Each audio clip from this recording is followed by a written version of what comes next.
બહુ મસ્ત વાળું બનાવ્યું છે. ચાલો બતાવો. મસ્ત છે ને, લસણ અને મેથીની ભાજી એક નંબર.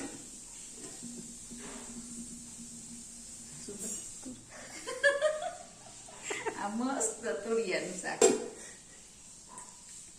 દેખાય છે તો આ મસ્ત સલાડ.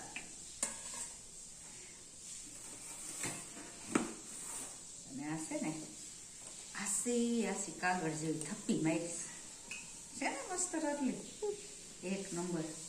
જો કાગળ જેવી આ મસ્ત એક કામ. ઠંડી ઠંડી છાશ.